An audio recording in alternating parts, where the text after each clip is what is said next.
잔잔하면 안 돼요. 매우 졸려요. 밤새 준비하지 제가 그게 좀 안 돼요. 미리미리 준비하는 게 안 돼요. 우리 박윤경 스폰서님 2주 동안 준비하셨다라는 말에 제가 탄력받고 막 계속 네 뭐 아무튼 네. 이번 제가 다산 미팅에서 제품 발표 준비가 오랜만이라서 '뭘 할까?' 엄청 고민을 했는데 사실 처음에 오스폰서님이 오메가3 하라고 하셨거든요.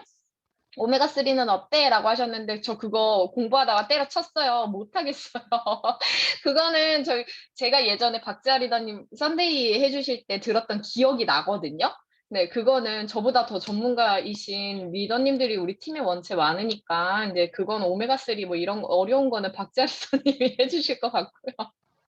그래서 저는 '뭘 공부할까?' 하다가 제가 디톡스하면서 엄청 매일 막 얘기했던 영양제가 하나 있었죠. 그 영양제를 '아 내가 이 영양제로 효과를 봤으니까 이걸 한번 공부를 해 보자.'라고 생각이 되어서 제가 이렇게 뼈에 관련된 공부를 쪼끔 해 봤습니다. 근데 오메가3만 어려운 줄 알았는데요. 이거 보통 일이 아니에요. 이 영양은 그래서 이거 진짜 엄청 공부할 게 되게 생각보다 많더라고요. 새로운 것도 많이 알았고. 근데 이게 도대체 정체가 뭐길래 내 몸이 이렇게 바뀌었을까라는 궁금증에서 사실 시작을 했는데 공부하다 보니까 뼈만 챙기는 줄 알았는데 그게 아니더라고요. 그래서 제 몸이 바뀐 거더라고요. 그래서 이거 열심히 공부하면서 사실 전달하고 싶은 내용이 엄청 많았거든요. 근데 그때 딱 이 생각했어요. 오소희 스폰서님이 제가 유튜버 찍으면서 고민할 때 "네가 유튜브를 찍는 이유가 뭔지를 잘 생각해 보라고. 너 이거 왜 찍는 거야? 그리고 너 공부하려고 찍는 거잖아. 그럼 네가 공부한다는 생각으로 하라고 해라." 이렇게 말씀해 주신 게 딱 갑자기 생각이 나서요. '아 그래. 이거 내 공부다, 내 공부.' 예, 그래서 내가 철저하게 이기적으로 제가 공부한 내용만 제가 궁금했던 내용만 전달해 드리도록 하겠습니다.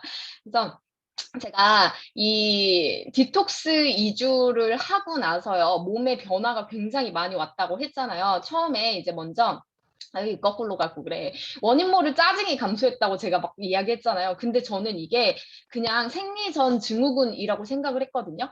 그러니까 이게 이해하실지 모르겠는데 저도 모르게 이 단전 밑에서부터 아주 몸속 깊숙이부터 올라오는 화가 있어요. 그런 화가 어느 순간부터 생긴 거예요. 그래서 이게 저도 모르게 이렇게 어쩔 때는 통제가 안 될 정도로 그러니까 이게 단전 밑에서부터 그냥 올라와요. 막 이 짜증이 화가. 근데 이게 없어졌어요. 일단 첫째로. 그래서 '아 이게 저기 마그네슘 때문인가?'라고 생각을 한 거죠. 그리고 마그네슘이 우울증 효과에도 좋다고 하니까. 오스푼스님이 지금 하는 그냥 이거 드시면 돼요. 자, 그다음에 그리고 생리 전의 증후군이요. 이 원인 모를 짜증이 생리 전에 엄청 심해요. 진짜 예민해져요. 근데 이게 없어졌어요. 저는 루바블렌드 뭐 이런 걸 먹은 거 아니잖아요. 근데 이게 없어졌어요. 효선님, 리더님도 같은 혹시 그게 있으신가? 그렇구나. 이거 드시면 돼요, 이거. 그리고 제가 디톡스 전에 허리 통증이 굉장히 심했었거든요. 근데 지금 허리 통증이 사라졌어요. 그러니까 근육통도요 많이 사라졌고요. 그리고 더 대박인 게 침샘 비대증이 완화가 됐습니다. 근데 제가 이 침샘 비대증을요 한 2년 전인가 이 "침샘 비대증이다."라고요 진단을 받았는데 병원에서요 막 초음파에 엑스레이 별의별 검사를 다 했거든요.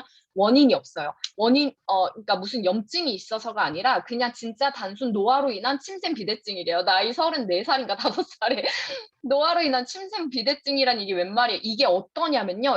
여기가 사각턱처럼 혹부령감이 양쪽에 2개 단 것처럼요. 여기가 이렇게 부어요. 근데 밥을 먹으면 아파요. 엄청 찌릿찌릿해요.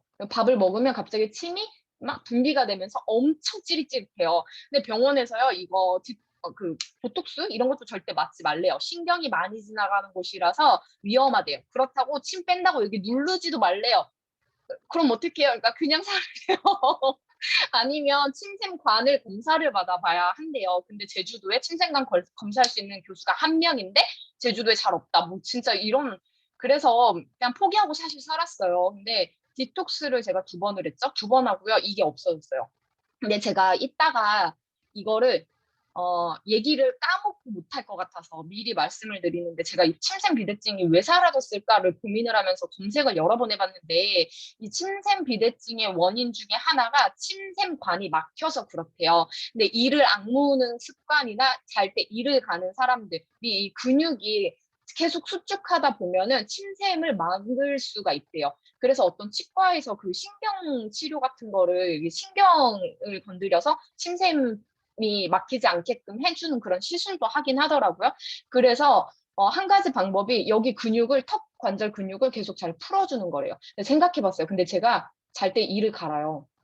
몰랐는데 남편이 이 간대요. 그리고 제가 원인 모를 짜증이, 이 단전 깊숙이부터 올라오는 화가 있다고 했죠. 그럼 이를 악무는 거예요. 그 습관이 너무 많았던 거예요.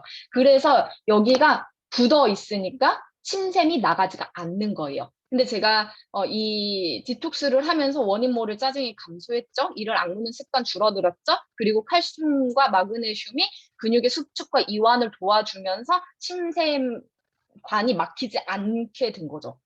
제가 이거는 그냥 지극히 주관적인 저의 생각이지만, 제가 생각했을 땐 이거밖에는 없어요. 왜 디톡스하고 갑자기 침샘 비대증이 좋아졌을까를 막 고민을 하고 검색을 해보고 이걸 공부하다가 알게 된 사실이에요. 그래서 이런 근육의 문제 때문에 발생하는 이런 질병을 가지시는 분들이 이 영양제를 챙겨 드시면 굉장히 좋다라는 거죠. 그 영양제가 바로 제가 매일 얘기했던, 디톡스 하면서 이거 꼭 먹어야 돼요, 꼭 먹어야 돼요 얘기했던 칼맥지. 칼맥지입니다. 먼저 칼맥지 저희 제품 영상이 2019년에 올라온 게 있어요. 다들 굳이 찾아보지 않으면 안 보셨을 것 같아서 그 영상 먼저 볼게요.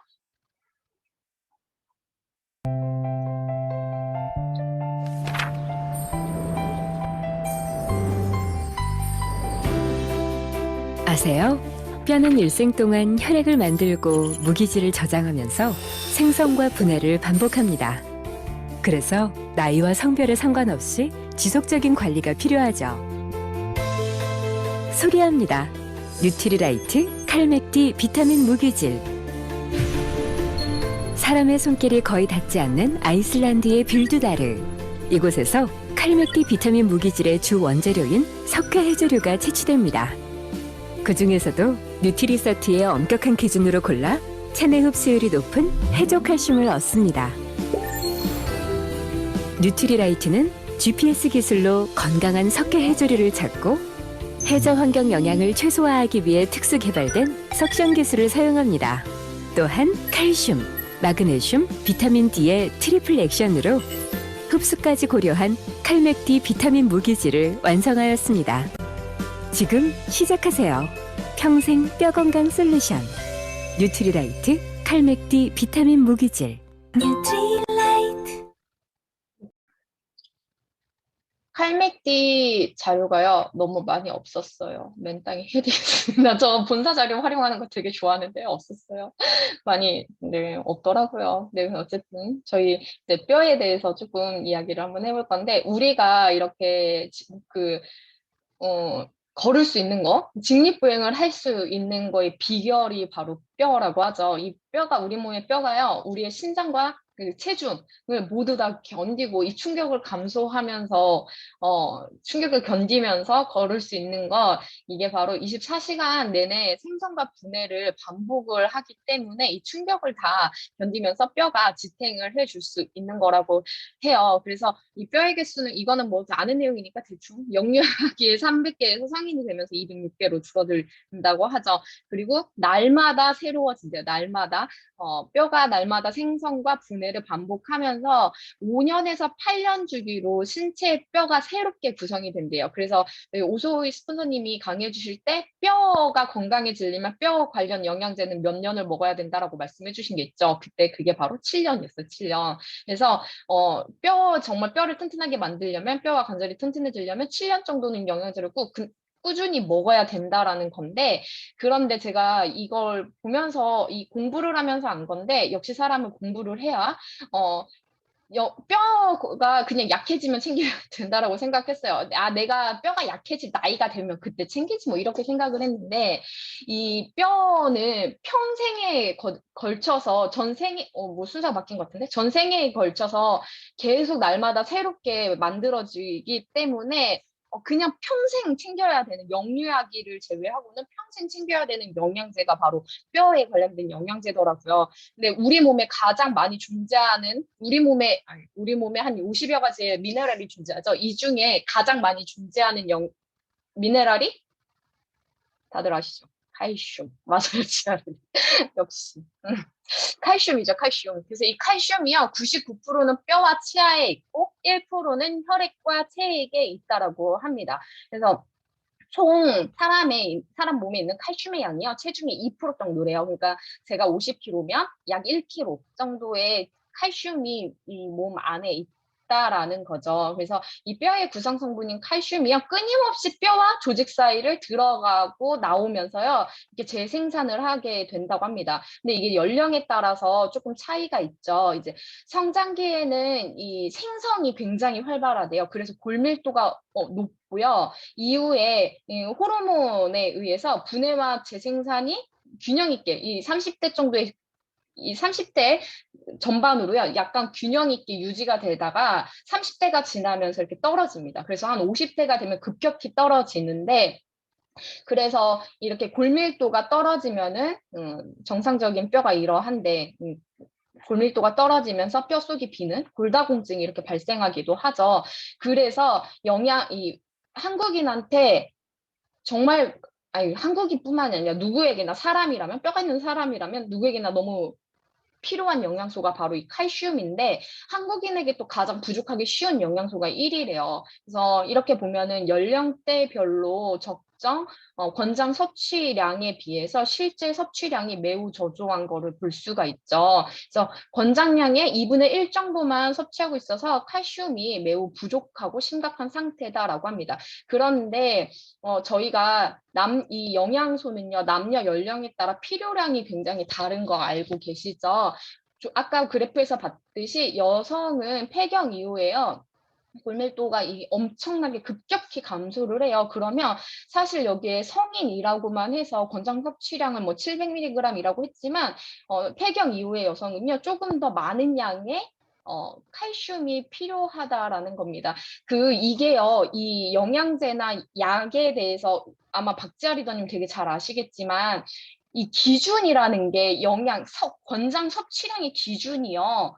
어, 누구를 기준으로 잡고 있느냐를 보면 좀 알 수 있거든요. 이거는 약간 다른 얘기인데 우리 화이자 맞고요. 여성들이요. 생리불순이 오는 이유가 있어요. 그게 뭐냐면 이 화이자 그 약을 사람들한테 어떤 적정 용량을 놓게 되잖아요. 주사를 주게 되는데 이 용량의 기준이 적정 평균 기준이요. 누구냐면요.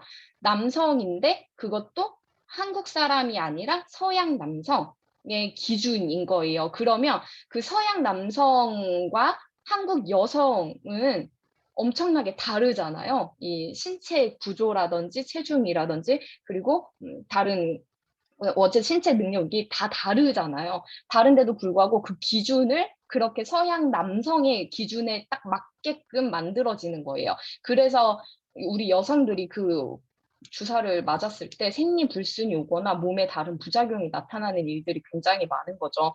이게 예전에 아스피린을 여성 또는 나이가 좀 많은 노인 여성들이 먹었을 때 부작용이 굉장히 심했거든요. 그거랑 같은 이유예요. 그게 남성의 기준으로 약을 만들어져 있기 때문에. 그래서 우리가 뭐 이런 권장 섭취량이 남녀 연령에 따라서 다 하나하나 맞추기는 힘들어요. 우리가 그것까지는 해줄 수는 없지만 그래도 이 정도는 노인 그리고 폐경 이후 여성이라면 칼슘이 많이 빠져나가기 때문에 골질량이 매우 부족하니까 칼슘이 조금 더 필요하겠구나라고 이 정도만 알고 계시고 조금 더 섭취를 많이 하신다든지 아니면 권유를 그렇게 해주시면 굉장히 좋을 것 같습니다. 자, 그래서 이게 조금 더 자세히 보면 30대부터요, 슬프죠. 30대부터 뼈 밀도가 감소를 시작을 해요. 그래서 여성과 남성을 비교했을 때 골다공증 유병률이 여성이 훨씬 더 높게 나타나는 거죠. 이게 호르몬의 영향이거든요. 여성 호르몬이 그 에스트로겐이 감소하면서 골다공증 유병률이 높아지게 되는 건데 70대에서 보면요, 무려 65.2. 그러니까 70대 이후의 여성분들을 보면은 골다공증을 대부분이 가지고 있다라는 거예요. 그래서 미리미리 챙겨줘야 되는 거죠. 그 남성보다 여성의 골다공증 유병률이 높은 건 에스트로겐의 감소가 있다라고 합니다. 그래서 우리 나중에 늙어서 진짜 이런 말 좀 간대. 나중에 나이 들어서 허리 꼿꼿하게 피고 멋있게 걸으려면 지금부터 칼맥디 잘 챙겨도 먹어야 할 것 같아요.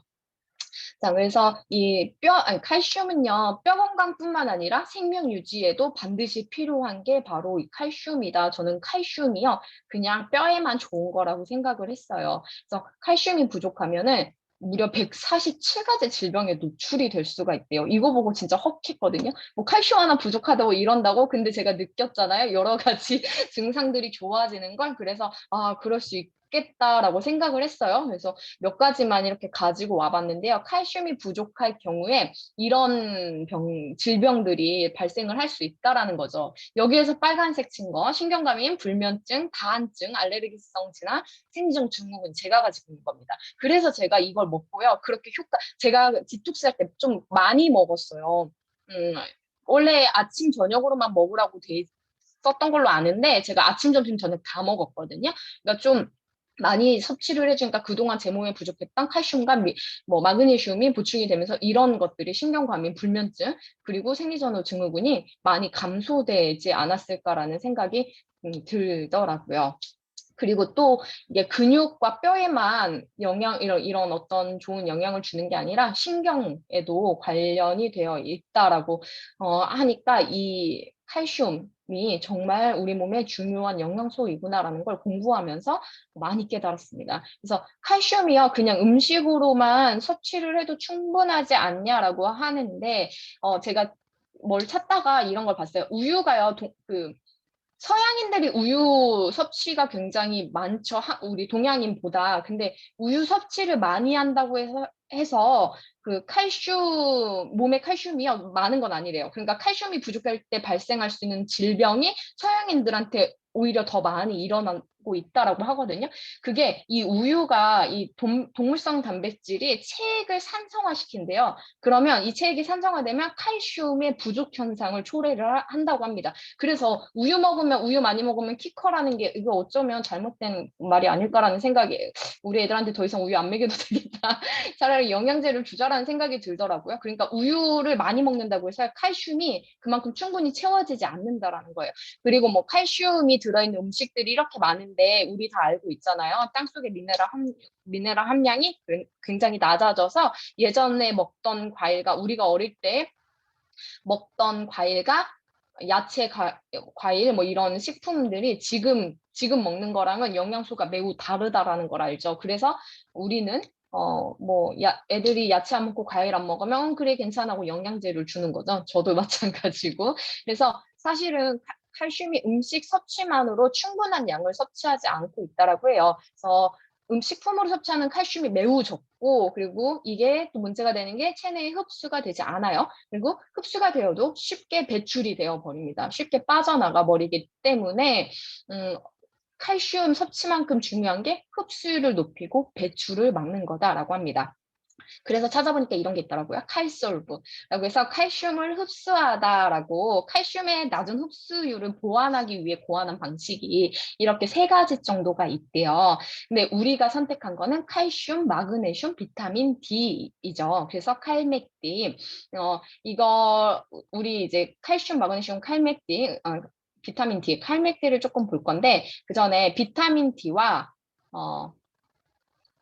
잠시만, 이게 뭐예요? 이게 뭐가 떠있지? 비타민 D와 칼슘의 흡수를 조금 볼게요. 저 이거 이해하는데 엄청 오래 걸렸어요. 근데 멍청한가 봐요. 자, 근데 비타민 D가 섭취되면은 이제 활성 비타민으로 바뀌어야 되는데 이 부합상선 호르몬이 뇌파파, 신장을 통해서 활성 비타민으로 변환시켜 준대요. 그러면 이 변환된 활성 비타민 D가 칼슘을 우리가 몸에 섭취를 했을 때 칼슘하고 만나면 소장에서 흡수를 도와주는데, 이 소장에서 1%는 혈액으로 가고 그다음에 나머지 99%는 뼈와 치아로 가게 된다라고 합니다. 그러면 여기에서요, 여성 호르몬과 갑상선 호르몬이요, 뼈에 들어간 이 칼슘들이 파괴되는 걸 방지해 준다라고 해요. 그래서 여기서요, 우리가 부갑상선 호르몬하고 갑상선 호르몬을 조금 볼 건데, 이 갑상선에서는 칼시토닌 호르몬이 분비가 되고요, 부갑상선은 PTH 호르몬이 분비가 됩니다. 그래서 갑상선에서 나오는 이 칼시토닌 호르몬은 뼈에서 칼슘이 많이 빠져나가는 거를 막아줘요. 그래서 그리고 또 혈액은 우리 조금 전에 봤을 때 혈액이요. 혈액 속에 칼슘이 1%가 있다라고 했죠. 1%가 혈액으로 간다라고 했죠. 그러면 이 혈액에서 칼슘의 1%를요. 항상 유지하려고 하는 항상성이라는 게 있대요. 그래서 이 부갑상선 호르몬 PTH 호르몬이요. 혈액에 칼슘이 부족하게 하는 걸 방지해주는 역할을 한다고 합니다. 그리고 또 소장에서 칼슘 흡수를 촉진시켜주는 역할을 하죠. 여기 제가 ATM기를 왜 놨냐면요. 이렇게 이해하시면 쉽더라고요. 부갑상선 호르몬은요, 현금 인출기예요. 필요할 때마다 빼서 쓰는 거예요. 혈액에 피가 부족하면요, ATM기에서 우리 돈 조금씩 빼서 쓰듯이 1%씩 빼서 씁니다. 많이씩은 안 빼요. 1% 정도 빼요. 맞아요. 그래서 제가 이걸 공부하다가 안 건데, 갑상선 기능 저하증이 여성분들에게 되게 많거든요. 여자들한테 갑상선 기능 저하증이 많은데, 여성들의 경우에는요, 생리 사이클 때문에 이 필요한 칼슘량이요, 남자분들보다 더 많은 거예요. 그러니까, 아까 제가 이 말씀을 안 드렸네요. 꼭 노인 여성이 아니더라도요, 생리를 하고 있는 여성들은요, 칼슘이 필요량이요, 더 많은 거죠. 그런데 이 갑상선 기능이 제대로 작동하지 않으면 칼슘 흡수가 안 돼요. 그래서 갑상선 기능 저하증이나 뭐 이런 데 문제가 있는 분들은요, 칼슘 섭취를 더 많이 해주셔야 되는 거예요. 그래서 갑상선이나 부갑상선의 기능이 뭐 세포의 대사를 위해 원활한 칼슘 공급을 해줘야 되는 거거든요. 그리고 갑상선 기능 저하증이 있는 분들은요, 칼슘의 흡수가 더 어렵대요. 그래서 필요한 게 이제 얘기 나올 거예요. 그래서 우리가 이제 여기서 칼슘 패러독스라는 걸 얘기를 한번 해볼 건데, 이 패러독스가 역설이라고 하죠. 신장결석은 칼슘이 너무 많아서 석회화되는 거, 신장에 이제 석회처럼 쌓이는 게 신장결석인데, 이 신장결석이요, 칼슘 부족이 원인이래요. 제가 이거를요, 여러 개를 찾아봤어요. 그랬더니 이해가 되더라고요. 먼저 이렇게 표 어디서 가지고 왔는데, 이 혈액 내 칼슘은요, 항상성을 유지한다고 했죠. 1%. 근데 만약에 이게 높으면 갑상선에서 칼시토닌이 방출이 되면서요. 죄송해요. 칼시토닌이 방출이 되면서 뼈에서 더 이상 이 칼슘이 나가지 못하게 막아줘요. 그래서 신장에서 흡수를 감소를 시키죠. 근데 만약에 혈액 내 칼슘 레벨이 낮게 되면은요, 이 부갑상선 호르몬, 아까 PTH 이 호르몬이 막 방출이 되면서 소장에서요, 칼슘의 흡수를 막 증가시켜요. 그러니까 혈액으로 뼈에서부터 계속 빼내는 거예요. 근데 왜 신장결석의 원인이 칼슘 부족이냐면요, 우리 몸에 칼슘이 지속적으로 계속 부족하면은요, 이 부갑상선 호르몬의 농도가요, 높아진 상태로 유지가 된대요. 그러면 혈액 내에 칼슘 농도가요, 높아지는 상태가 되는 거죠. 그래서 혈액에 칼슘이 쌓이는 거예요. 그러면 신장과 혈관에 석회화가 진행이 된다라고 합니다. 이거 보면서 제가 이거 이해하는데 진짜 한참 걸렸거든요. 이해가 되실지 모르겠는데, 아무튼 신장결석의 원인이 칼슘이 계속 부족하다 보면 혈액에서요, 뼈에서 계속 갔다가 쓴다고 했잖아요. 근데 또 뼈에서도요, 못 나가게 막기도 해요. 그런데 이 혈액에 있는 1% 항상성 때문에 계속 빼다가 쓰는 거예요. 만약에 칼슘이 지속적으로 부족하면은요, 언제 부족할지 모르니까 미리미리 그냥 계속 인출을 하는 거예요, 뼈에서. 그러면 이제 뼈에도 문제가 칼슘이 계속 빠져나가기 때문에 문제가 생기는 거고, 그리고 신장결석이라든지 뭐 다른 곳에 석회화가 진행이 된다라는 거죠. 그래서 이 신장결석을 막기 위해서라도 우리가 칼슘을요 제대로 섭취를 해야 되는데, 그러니까 칼슘이 너무 많아도 문제, 너무 없어도 문제라는 거죠. 그러면 어떻게 해야 되냐? 해결책이 뭐냐면 바로 칼슘과 마그네슘, 비타민 D의 섭취량을 같이 함께 늘려주는 거예요. 그러니까 이 마그네슘과 비타민 D가 칼슘의 섭취를 도와주는 역할을 하잖아요. 그러니까 칼슘이 제대로 흡수될 수 있고 빠져나가지 않게 하기 위해서 마그네슘, 비타민 D의 섭취를요 함께 해줘야 하는 거예요. 그게 바로 우리 제품에 있는 칼맥디라는 거죠. 그래서 이제 비타민 D는요 한 페이지만 볼 건데, 저 공부 잘했어요? 막 이래. 제 설명이 개떡 같은 거 찰떡같이 알아들을 거라고 생각하면서 그냥 혼자 얘기하고 있어요. 네, 어쨌든 칼슘의 흡수를 도와주는 게 바로 비타민 D인데요.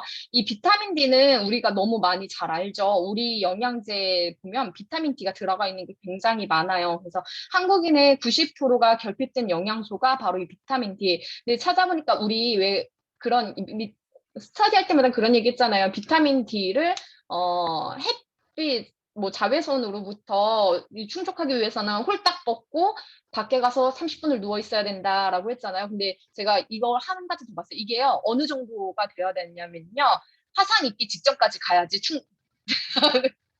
비타민 D가 또 여기 몸에서요 만들어진대요. 그러니까 한 80도, 그러니까 화상 입는 게 100%라고 하면은 80%까지는 화상 입기 직전 그냥 완전 까맣게 그을려야지 비타민 D가요 충족이 된대요. 말도 안 되죠. 그러니까 햇빛으로요 사실 햇빛을 조금씩 우리가 쬐주고 이렇게 야외 활동을 좀 해주면서 충족을 시켜주는 거 매우 좋은데, 사실 그냥 자외선만으로, 햇빛으로만으로는요, 이 칼슘의 보충이 절대적으로 부족하다라는 거예요. 특히 한국인은요, 선크림 엄청 바르잖아요. 그래서 이 칼슘이요, 비타민 D가 칼슘의 항상성을 유지를 해주고 뼈 형성에도 도와주고 또 칼슘의 흡수의 이용을 도와주는 영양소이기 때문에 이 비타민 D가요 같이 함유가 되어 있는 겁니다. 근데 이 비타민 D가 진짜 많은 역할을 하더라고요. 비타민 D가 부족하면 생기는 질병도 어마어마하게 있더라고요.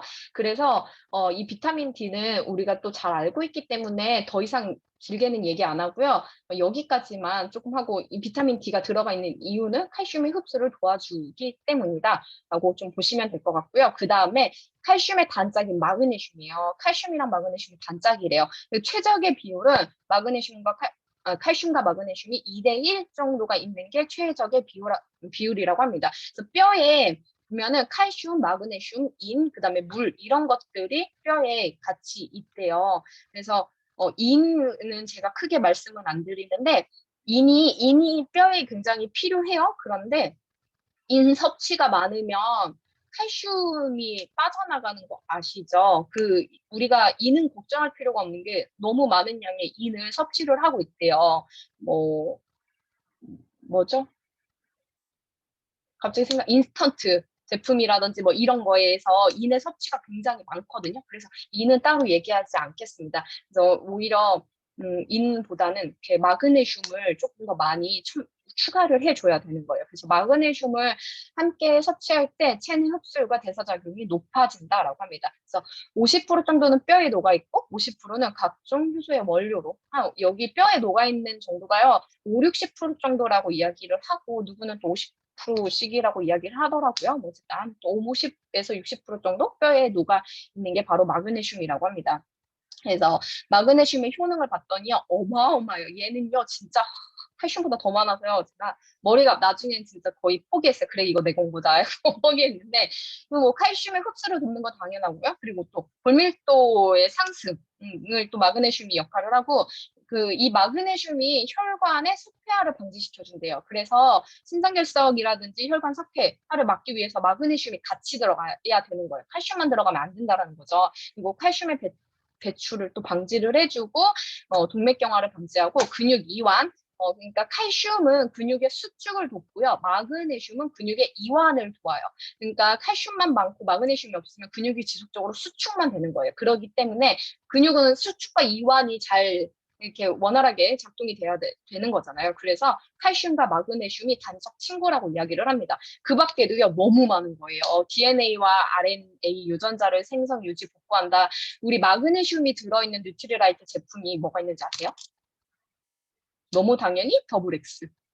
네, 더블엑스에 마그네슘 들어있잖아요. 그냥 더블엑스에서요, DNA의 생성과 유지를 복구시켜준다라는 게요, 맞는 말인 거예요. 마그네슘이 그 안에 또 들어있어서 그 역할을 같이 해주잖아요.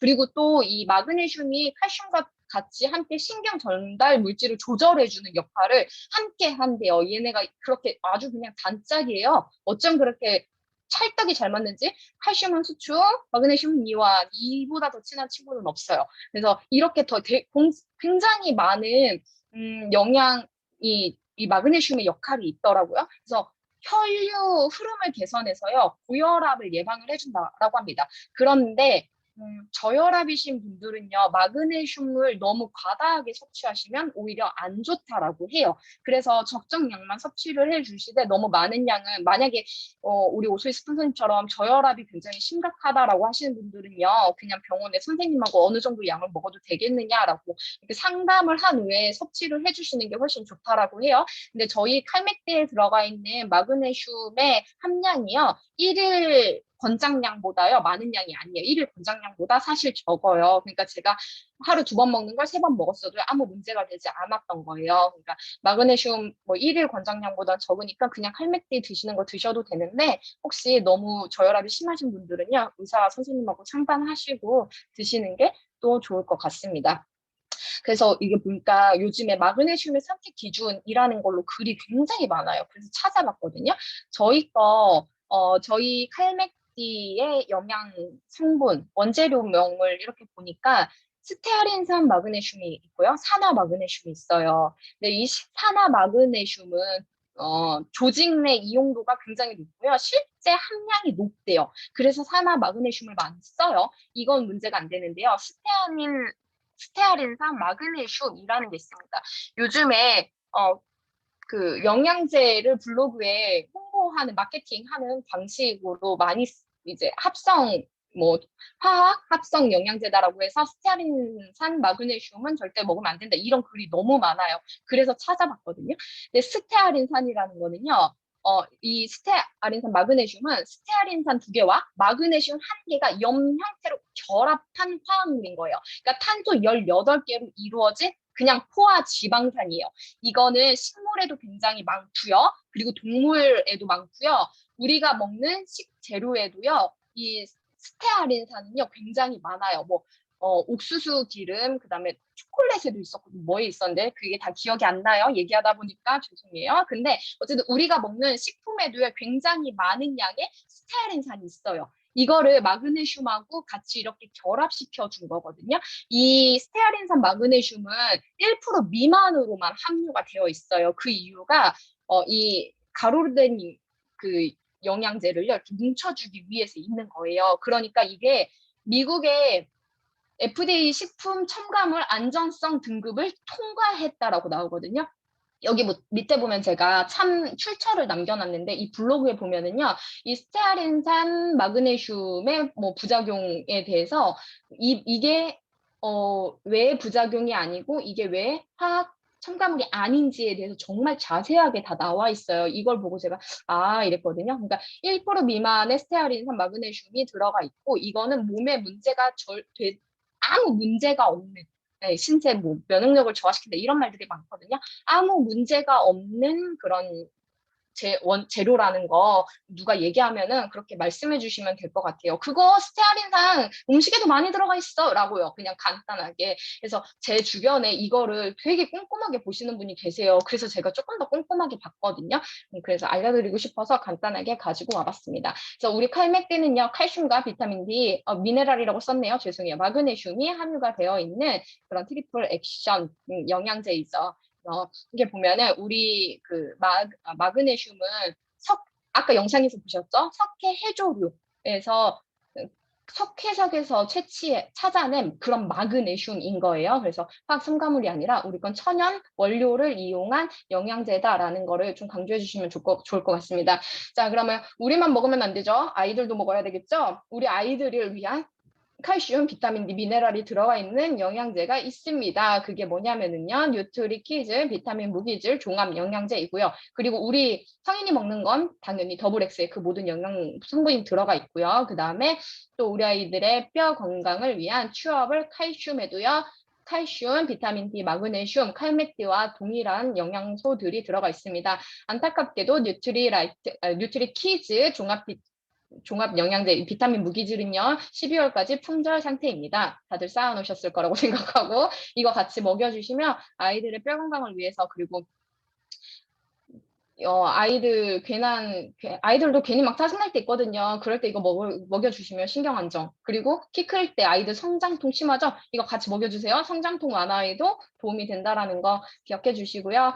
섭취 대상자는 건강한 그냥 뼈를 가진 대한민국 사람이라면 누구나 당연히 먹어야 되는 뼈가 있으면은요, 그냥 평생 드시면 된다라고 이렇게 여기 이렇게 뼈를 위한 최적의 선택, 섭취 대상자가 나와 있는데 이분들만 먹으면 되겠어요? 그냥 뼈를 가진 사람이라면 누구나 먹어야 되는 그런 영양제. 뼈에만 좋은 게 아니라 생리전 증후군에도 좋고요. 저처럼 침순비대증도 고칠 수 있고요.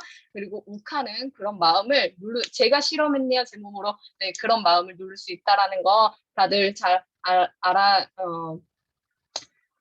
기억해 주시면서 이 칼맥대 지금 현재 120정 품절 16일 날 품절 해지가 됩니다. 지금 360정짜리 어차피 평생 먹어야 되는 거 360정짜리로 미리미리 크게 구매해 주시고 네 그렇게 드시면 좋을 것 같습니다. 제 발표 여기까지 할게요. 부족하지만 들어주셔서 감사합니다.